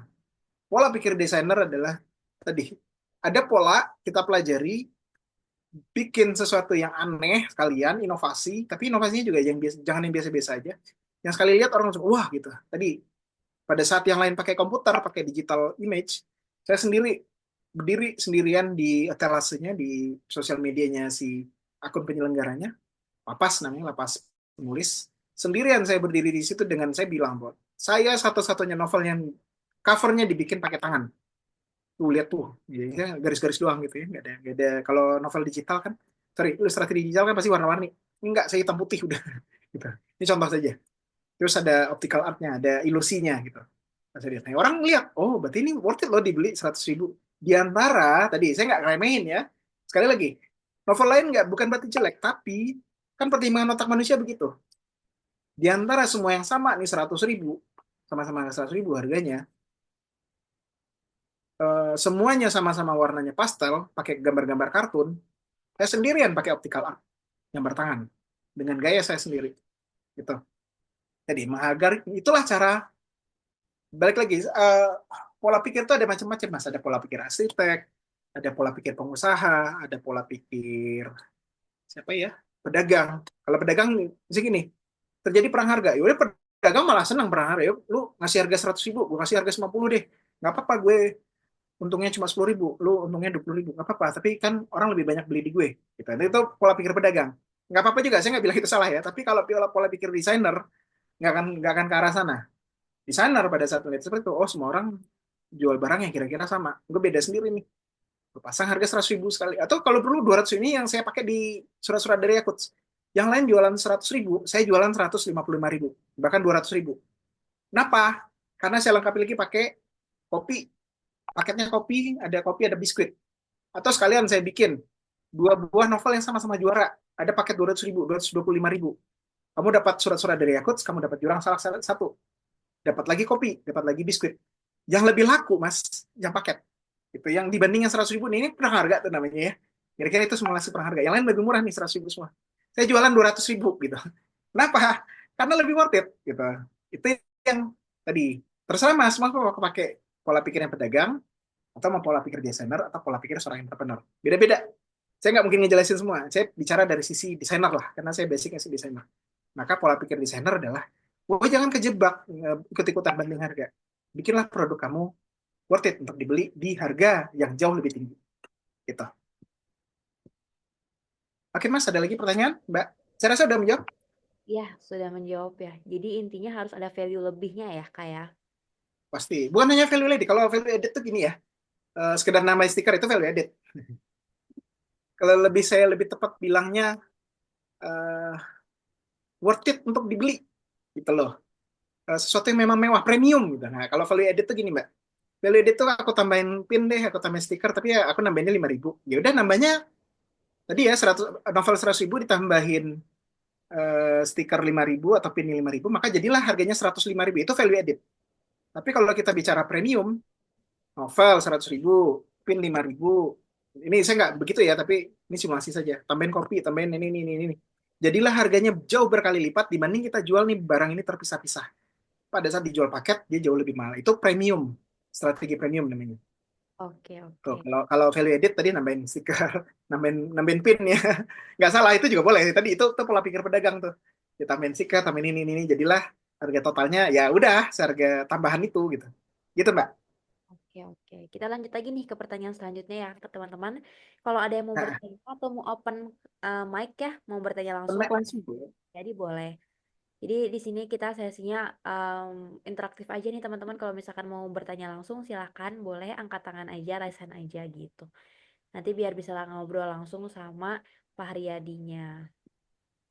Silakan nih teman-teman kalau misalkan mau bertanya, masih ditunggu soalnya kita masih ada waktu sekitar 5 menit lagi untuk sesi Q&A ini teman-teman. Gitu. Jadi silakan yang mau bertanya, silakan bisa langsung bertanya ya.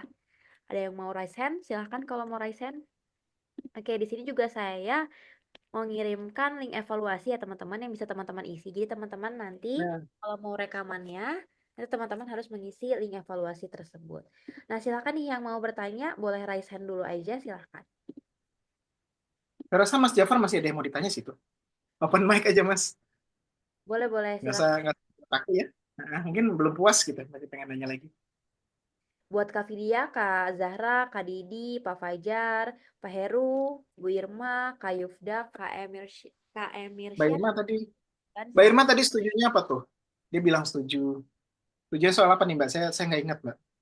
Mohon maaf. Halo, Mbak Irma.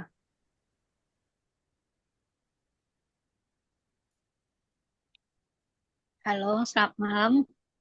Malam, Mbak Irma. Hah, kan Mbak Irma, Pak. Oh, siapa ini? Maaf, tadi saya manggil Mbak Irma soalnya. Siapa ini? Kak Vidya ya. Enggak tahu. Oh, Mbak Vidya. Halo, Mbak Vidya. Maaf ya. Boleh nanya ya. Silakan, Mbak ya. Maaf ya. Kalau kita Kelihatan stok. pakai apa terdeteksi atau kita dapat ancaman gitu nggak dari luar?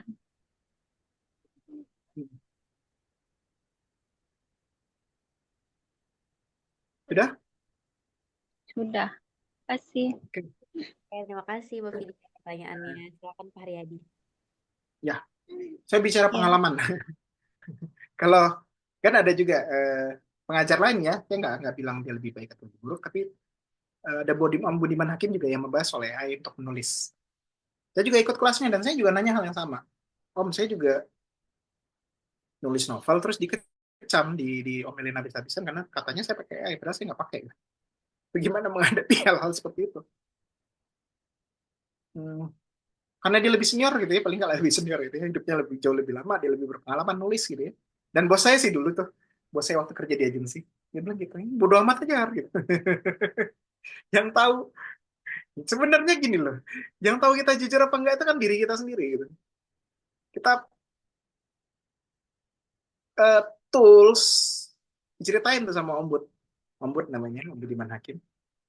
Kalau hanya itu saja pertanyaannya, apakah kamu pakai AI atau tidak, gitu ya. Memang ada tools untuk mendeteksi sebuah tulisan pakai AI atau tidak. Tapi sekarang itu udah ada lagi AI yang digunakan untuk menyamarkan tulisan hasil copy paste dari ChatGPT supaya tidak terdeteksi oleh AI. Gitu. Jadi ini udah saling nyibul satu sama lain nih ceritanya. AI itu udah saling nyibul satu sama lain sehingga mereka saling tidak bisa deteksi lagi. Itu udah sampai ke tahap seperti itu. Jadi jadilah sebuah fenomena ya. Fenomena di mana keributan bahwa AI itu bisa dideteksi loh. Oh enggak, AI itu nggak bisa dideteksi. Ini buktinya ada deh apps untuk mendeteksi AI. Tapi ada lagi tuh AI, apps untuk mengelabui AI supaya nggak bisa mendeteksi bahwa itu adalah AI gitu. Tulisannya AI. Jadi perdebatan itu pada akhirnya nggak relevan lagi karena sudah terlalu gampang ditipu gitu. AI itu bahkan bisa ditipu oleh sama AI sendiri gitu. Nah, akhirnya dia bilang gitu. Pada akhirnya penilaian kejujuran itu kan dari diri kita sendiri. Bodoh amat aja orang kan, kamu mau pakai AI atau enggak? Orang kalau benci sama kamu gitu ya. Prinsipnya begitu ya. Orang kalau benci sama kita, mau kita pakai AI atau enggak, dia pasti akan nyari kesalahan yang lain. Kalau nggak bisa ditembak soal AI aja. Contoh ya. Dia cari-cari, wah ini bahas soal agama, wah ini menyinggung agama saya, bla bla. Itu kalau orang benci. Wah ini menyalahi aturan sastra, nggak benar nih secara sastra, bla bla bla. Ini bid'ah gitu ya. Nggak boleh secara sastra. Ya kalau orang benci kita benar pun disalah-salahin. Gitu. Jadi kalau ini balik lagi, ini bukan hanya saya yang ngomong, jadi ombudsman bodo amat aja udah kalau orang kayak gitu. Capek gitu, ada hal-hal yang nggak perlu kita jawab gitu ya. Ya, makasih Mas Jafar. Nanti ya sebentar ya, saya selesaikan dulu jawaban ke Mbak Widya. Capek kalau kita menghadapi atau menghabiskan waktu ya, bukan menghadapi sih tetap harus dihadapi, tapi jangan menghabiskan waktu untuk membantah hal-hal seperti itu. Dulu saya sempat ya terjebak hal seperti itu. Ada 3-4 orang gitu ya nyerang ke thread saya gitu ke Instagram, nulis, wah ternyata kamu pakai AI ini nggak asli, menangnya nggak sah gitu ya. Awalnya saya terpancing tuh, dijawab satu-satu, maaf nggak di sini loh. Begitu Om tuh ngomong, saya pikir, iya bener juga ya, ngapain saya jawab? Oh, yang tahu naskah ini dibikin pakai AI atau enggak, ya jadi diri saya sendiri. Mereka nggak percaya itu urusan mereka. Ini kalau saya udah jelasin terus mereka nggak percaya, artinya mereka benci. Mau saya jelasin apapun ya mereka nggak akan denger, tapi aja salah gitu. Gitu Mbak Vidya. Atau sekaligus menjawab apakah bisa dideteksi atau enggak. Bisa aja sih. Tapi tadi ada tools lagi yang bisa dipakai untuk mengelabui si AI pendeteksi tadi. Oke, Mbak Mas Jafar kali ya. Oh ya, sudah daftar kelas marketing. Memang enggak? Enggak. Nanya Mbak, Mas, nambah, sorry nggak bisa oh ya, apa Mas, on Mas ini. Jafar. Nah, Ya, ya. ini cara menumbuhkan rasa gitu. Jadi kalau saya itu karena memang backgroundnya nulis artikel, jadi nggak ada rasa yang seperti sampean bilang tadi. Nah, ketika saya dapat orderan untuk bikin biografi, nah itu kebingungan saya. Gitu. Mas, aku mau tahu Jadi, kamu jurnalis. ah, Apakah kamu jurnalis backgroundnya? oh saya enggak, saya ini apa namanya dulu kepala pabrik, kemudian Oh, mencoba untuk beralih ke yang lain dari yang lain, yang cita-cita saya waktu kecil itu memang jadi oh. penulis gitu, peneliti gitu. Nah, terus ketika bisa nggak bikinin biografi, waduh, ya udah dicoba dulu dah gitu. Jadi sudah ada turun order, ini order kedua bingung lagi saya harus gandeng orang jadinya. Ngerti, Mas. Oke Mas, Aku itu ngerti, untuk menumbuhkan rasa gitu. Ya, gimana? aku ngerti karena aku juga korban banting setir sih. Maksudnya, maksudnya dari buruh, sorry ya, apa sih namanya, manajemen pabrik gitu ya. Saya lebih parah, Mas. Saya dulu SMA kuliahnya, sorry, SMA jurusannya IPA, masuk teknik mesin di UI. Bisa DO gitu ya, karena nggak nikmati. Masuk ke seni rupa. Harusnya saya jadi pelukis atau desainer gitu ya. Lulus-lulus saya jadi penulis. Kerjaannya ghostwriting, nulis buku sendiri pernah ya beberapa kali. Editor, hal-hal yang nggak ada hubungannya sama seni rupa. Bahkan bukan hanya soal nulis ya. Pada saat saya kuliah seni rupa, kan ada pendidikan dasar ya, walaupun saya desainer tapi juga diajarin ngelukis, diajarin gambar. Saya juga nanya hal yang sama. Kenapa sih orang-orang mahasiswa lain kelihatan ekspresif, sementara saya sebagai teman saya ngetawain ya, lu lulusan IPA sih, jadi nggak punya emotion gitu ya, nggak punya ekspresi tuh lukisannya gitu. Menurut dia, saya ngedengerin gitu ya overthinking juga ya, pasti murung gitu. Nah iya ya, kenapa tuh lukisan saya terasa datar, gambar saya tuh mirip gitu ya, realistis, tapi kalau yang lain tuh kayak enak gitu ya, walaupun dia juga realistis, tapi ada perasaannya di situ, ada emosi dia masuk di situ. Sementara saya kalau menggambar, ya udah apa yang ditangkap ya kayak fotografi gitu. Namanya juga orang teknik gitu ya. Orang teknik disuruh belajar desain. Itulah yang terjadi. Tapi saya tanya itu ke dosen gambar saya juga gitu. Semua orang itu punya basic awal, titik awal belajar. Sorry, ada semua orang itu punya titik awal belajar beda-beda. Ada orang yang sudah pintar berekspresi duluan.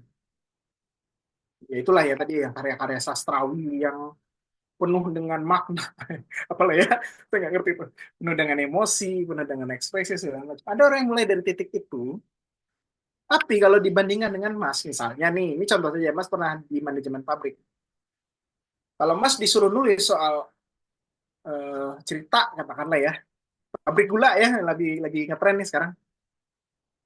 Dua penulis ini antara orang yang menulisnya ekspres dengan Mas Jafar tiba-tiba misalnya ya, karena udah terbiasa ngurus pabrik. Mungkin ya saya nggak tahu mana yang eksekusi yang lebih bagus. Mungkin lebih detail, lebih meyakinkan, lebih tergambar tulisannya Mas Jafar. Karena Mas Jafar mulai kan dari titik itu, dari pabrik. Misal, mungkin si penulis ini tidak selalu, mungkin dia secara menulis jauh lebih puitis, ya, lebih estetik lah ya, lebih estetik, lebih terasa nyeni, tapi dia mungkin akan gagal begitu dia harus menggali seperti apa kehidupan buruh pabrik, manajemen pabrik profesional. Mungkin dia akan gagal karena dia nggak pernah masuk di situ, dia nggak mulai dari titik itu. Dan pada akhirnya gini loh, manusia ini kan saling belajar satu sama lain. Saya belajar suatu saat saya akan belajar baca tulisannya Mas Jafar. Mas Jafar karena misalnya ikut meeting ini jadi tertarik, aku beli dong surat-surat dari aku satu jurang salah satu, beli ya gitu. Pesan sponsornya, beli ya novelnya. Nah, Mas juga bisa belajar. Saya nggak masalah Mas, kalau masih udah beli nanti ngomong, Mas tukeran yuk, aku juga jualan nih gitu. Boleh. Kalau lagi ada duit, saya akan pasti balas beli gitu punya Mas. Kita saling belajar satu sama lain. Saya dari titik, saya dulu seorang desainer awalnya. Mas dulu seorang manajemen pabrik. Kita belajar dari titik yang beda. Saya belajar menulis saya gini. Saya mungkin nggak terlalu ekspresif, tapi saya bisa membuat tulisan yang bisa memvisualisasikan bagaimana keadaan di Yakuts, kota terdingin di dunia, es semua putih, gitu ya, suhunya dingin, kemudian di situ ada tenda-tenda dari suku asli yang bentuknya segitiga atau limas. Kebayang ya, itu pola pikir desainer nih, dia akan memvisualisasikan semuanya. Sehingga seolah nih kalau baca cerita ini kayak nonton film, gitu. Itu pola pikir desainer. Mas belajar dari saya sebagai tadi ya manajemen pabrik. Mungkin di manajemen pabrik nggak bisa jalan seperti itu, visualisasi nggak ngerti. Tapi Mas mungkin punya kelebihan menjelaskan detail teknis pabrik. Maka saya baca misalnya tadi ya, Mas bikin biografi seorang pengusaha gitu ya, pengusaha pabrik contoh ya. Saya jadi mengerti, oh gitu ya ternyata kehidupan manajemen pabrik mulai dari mandor, manajemen menengah sampai ke CEO-nya. Oh gitu ternyata kalau pabrik gitu. Kita saling belajar satu sama lain. Pada saat ujungnya nanti finishnya kira-kira akan kurang lebih sama. Saya karena tadi asal ada proses saling belajar ya, jangan juga cuma diam-diaman gitu. Saya baca karyanya Mas baca karya saya. Kita saling belajar, kita saling mempengaruhi. Tadi sama seperti tadi, teman saya mungkin ekspresif, tapi dia nggak bisa membuat sedetail saya kalau gambar. Saya bisa bikin gambar detail, tapi saya tidak bisa ekspresif. Kita saling menatap satu sama lain. Gambarnya teman saya seperti ini, teman saya lihat gambar saya seperti ini, kita saling belajar sehingga kita saling mempengaruhi dan tetap tidak akan sama hasil ujungnya gitu ya. Nggak benar-benar titik yang saya tulis sama, tapi kita udah kira-kira mirip, udah setara lah. Nggak sama tapi setara. Kompleksitasnya sudah setara gitu. Sama juga dengan saya Mas dan Mas Jafar. Saya tidak akan bisa secara perfect seperti Mas menuliskan detail pabrik atau detail pengusaha, kehidupan pengusaha. Tapi saya kira-kira bisalah setara cara pandangnya dengan Mas Jafar. Gitu aja dengan Mas Jafar. Suatu saat mungkin mau menulis soal, ya jangan Yakut, saya mungkin Stalingrad gitu ya di Rusia. Karena belajar dari saya, wah ternyata Yakut menulis soal Rusia budayanya itu menyenangkan. Ya udah saya menulis soal Stalingrad deh. Lihat dulu tulisannya Mas Redi, gimana cara dia membahas dinginnya kota gitu yang udah dingin gitu ya. Itu kan dinginnya Yakut itu udah ekstrim di bawah 60 derajat. Oke, Stalingrad nggak sedingin itu sih. Paling 6 derajat, 10 derajat. Tapi di situ semuanya benar-benar wah pabrik-pabrik gitu ya. Besi-besi yang logam yang sangat dingin kalau dipegang tangan kita langsung beku gitu. Kalau di Yakult kehidupannya tradisional. Beda loh, tetap ujungnya beda tapi kira-kira setara cara mikirnya. Cara visualisasinya mungkin akan mirip gitu. Itu juga yang terjadi dengan pola pikir saya. Saya mungkin akan deketin cara Mas Devan Luis gitu, kalau kita udah saling belajar. Sama juga dengan saya dan Mbak Iya. Mbak Iya kan saya kan pasangan, nah itu kita juga saling belajar. Next, Mbak. Kayaknya ada yang nanya lagi. Oke, kita lanjut ya Kak ya. Ini pertanyaan dari, oke, pertanyaan dari tadi kan dari Pak Jafar. Jadi Pak Jafar menanggapi, Kak. Optimistik aja ya berarti saya bisa detail. Background mirip sama jurusan fisika kuliah teknik Undip S2 manajemen. Katanya gitu. Tadi kata Pak Jafar. Dari Kak Irma juga setuju dengan menggunakan ChatGPT itu hanya untuk cari referensi, bukan untuk menyerahkan semuanya ke ChatGPT. Dan kalau kita bodoh, kita akan dibodohkan juga oleh ChatGPT. Tapi kalau kita tahu apa yang hendak kita jadi, karya kita, akan menjadi karya yang lebih bagus, bukan sampah. Seperti itu katanya. Teknologi prinsipnya begitu. Orang pintar tambah pintar, orang kreatif tambah kreatif, orang malas tambah malas, orang bodoh tambah bodoh. Maaf ya. Bukan saya ngina ya, tapi itulah yang terjadi. Itu Ini cuma multiplier aja. Multiplier karakter kita aja. Pak Riri ada satu pertanyaan lagi mungkin dari Kak Fauzan Nugraha. Ya, Kak, ya, untuk ya, mangga, mangga. iya boleh silahkan. Kalau mau bertanya bisa langsung open mic aja Kak Fauzan. Mas Fauzan, monggo. Mbak atau Apakah Mas? suara saya terdengar? Dengar, Mas. Ya, Saya izin open kamera ya. monggo, monggo. Di mana ini Mas Fauzan? Oke, kita terima kasih kepada Kak Tiffany, Pak Haryadi telah mempersilahkan saya untuk bertanya. Ya. Pertanyaannya, kalau semisal AI itu punya perasaan, apa masih pantas kita nganggap AI sekedar alat gitu? Terus apakah dunia AI bakal berubah kalau si AI itu punya perasaan gitu? Gimana kalau si AI punya perasaan? Gimana? Ya, Tadi? kalau semisal AI punya perasaan, apakah kita masih pantas nganggap AI itu sekedar alat gitu? Nah, itu pertanyaan filsafat lah ya, filosofi eksistensialis gitu. Nggak apa-apa. Namanya kita juga berpikir nggak dilarang loh Mas. Itu kan pertanyaannya sudah jauh out of the box gitu ya. Gini, kita saat kita bicara filsafat kita perlu tahu supaya nggak kejauhan gitu ya. Bedakan apa yang terjadi sekarang dengan yang akan terjadi di masa depan. Kalau masa depan tuh begini, kita hanya bisa memperkirakan, tapi kita nggak bisa exactly menyatakan akan seperti apa, dan tidak bisa juga menyatakan akan dalam 3 hari lagi akan ada gempa gitu. Itu nggak mungkin. Itu tidak menyalahi hukum fisika ya. Kita akan berpikir dari belakang ke depan.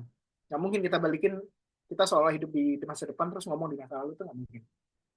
Jadi kita nggak bisa exactly menyatakan sesuatu akan terjadi atau tidak juga bisa menyatakan kapan akan terjadinya. Gempa tuh nggak bisa dinyatakan 3 jam lagi gempa tuh nggak bisa. Tuh. Bahkan tadi yang kira-kira nasi kalau di rice cooker tuh 90 menit, ini kita bicara filsafat ya, cara filosofis. Rice cooker masak nasi berapa sih Mbak? Iya Mbak Tiffany yang cewek gitu tahu. Masak nasi berapa lama di rice cooker? Bisa sih. Tergantung nasi dalamnya berapa. Kalau nasinya dikit 15 menit juga bisa.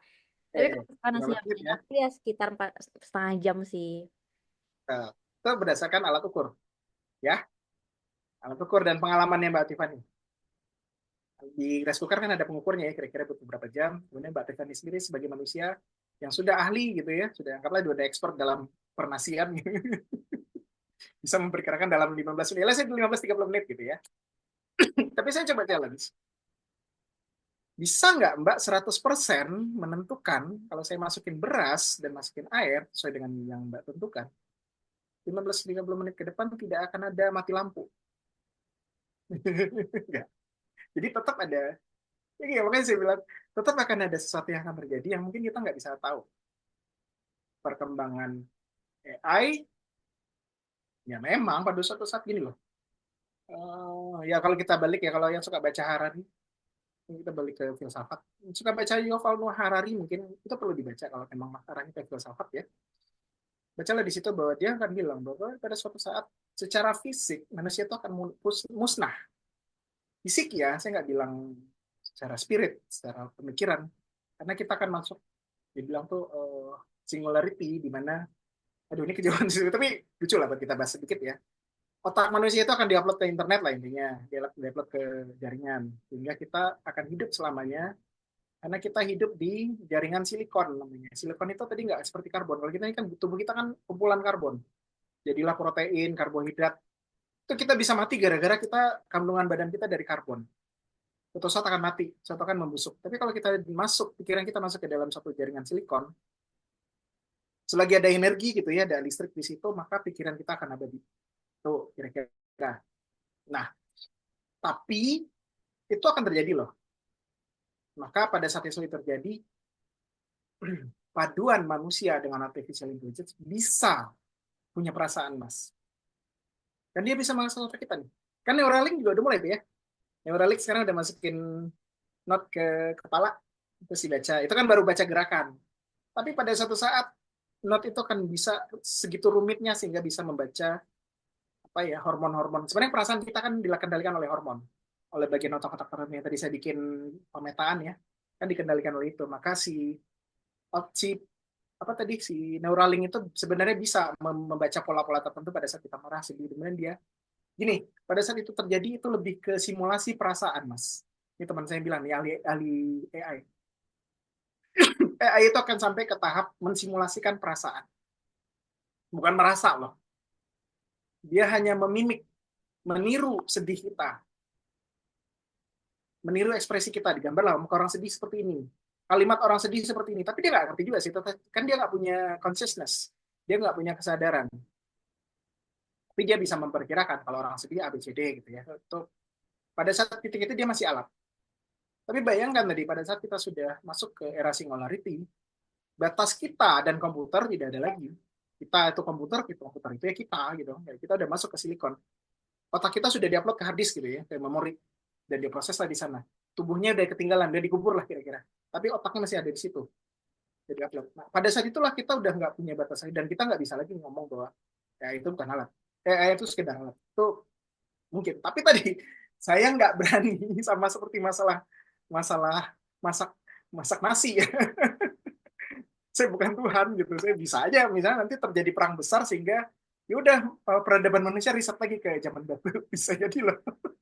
Gak jadi itu yang tadi yang kita perkirakan. Ya, gitu Mas. Kalau pertanyaannya sampai di titik itu ya, dia sudah bukan alat lagi. Dia akan jadi bagian dari hidup kita. Dia juga ya harus kita hormati lah kira-kira ya. Setara dengan kita. Tapi tadi saya nggak berani ngomong apakah satu saat seperti itu, kapannya itu saya nggak tahu. Bisa jadi tadi ya, besok ada meteor jatuh, kebudayaan manusia riset, kita balik ke zaman batu, semuanya masak pakai kayu api unggun gitu kan. Semua komputer mati, bisa jadi kan. Kita ada perang dunia, nuklir meledak, sehingga sisalah manusia itu sisa cuma 2-3 orang kayak dulu Adam dan Hawa. Mulailah kita harus berevolusi lagi secara selama ratusan ribu tahun. Bisa kan? Kalau kita bicara filsafat. Jadi kalau masalahnya itu, ya kalau hanya itunya saja, ya. Tapi kapannya saya nggak tahu. Kalau masalahnya kapannya saya nggak ngerti. Nggak berani jawab. Itu Mas Fauzan. Ya, terima kasih Pak Redi, terima kasih juga Fauzan atas pertanyaannya. Nah, Maaf teman-teman, ya, filsafat dikit ya. oke teman-teman, nggak kerasa untuk sesi webinar hari ini udah hampir di ujung acara ya teman-teman ya. Nah, sebelum ditutup, di sini saya ingin memberitahukan beberapa hal. Jadi, coba saya izin share screen dulu.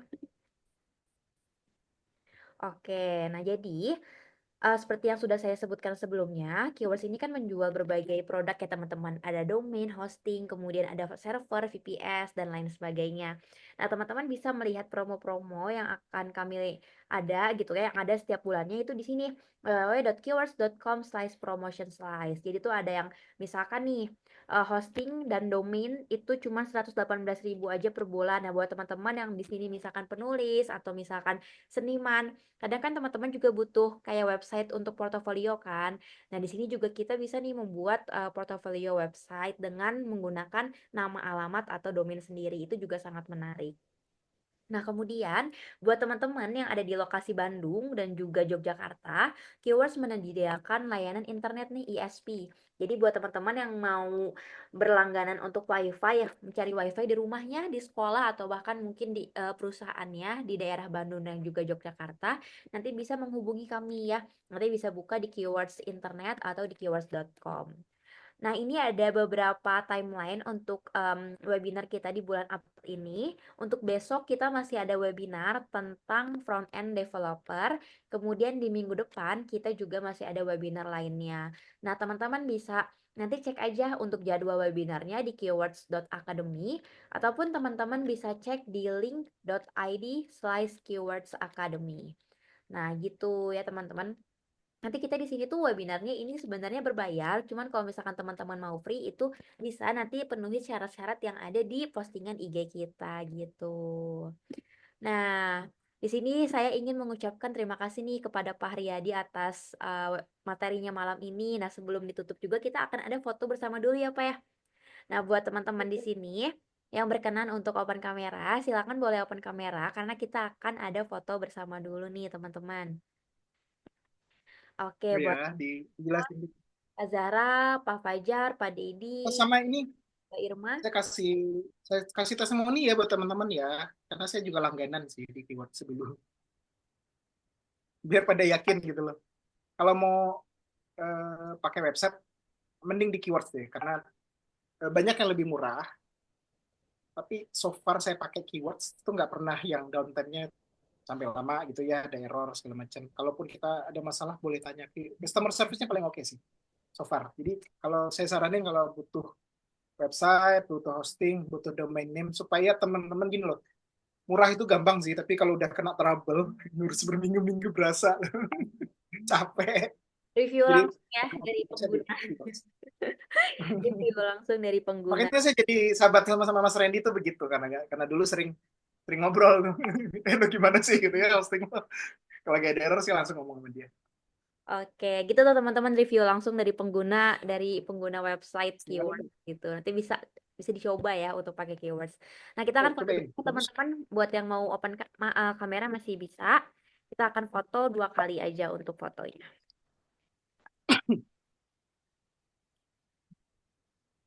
Bentar ya. Oke, 1, 2, 3. Oke, sekali lagi ya. 1, 2, 3. Oke, teman-teman, terima kasih atas waktunya malam hari ini. Terima kasih juga buat Pak Haryadi ya, Pak, atas materinya malam ini yang sangat insightful, jelas, dan juga memotivasi teman-teman nih biar bisa selalu beradaptasi dengan perkembangan AI. Nah, buat teman-teman di sini juga terima kasih juga yang udah mengikuti webinar ini sampai akhir ya. Saya Tiffany, mohon maaf apabila ada kurang-kurang dari saya pribadi maupun bukan disengaja. Terima kasih. Mungkin sampai di sini dulu. Selamat malam. Assalamualaikum warahmatullahi wabarakatuh. Sampai jumpa di webinar selanjutnya ya, teman-teman semua. Sampai jumpa lagi. Mbak, maaf. Makasih Mas, makasih, Ya. Mas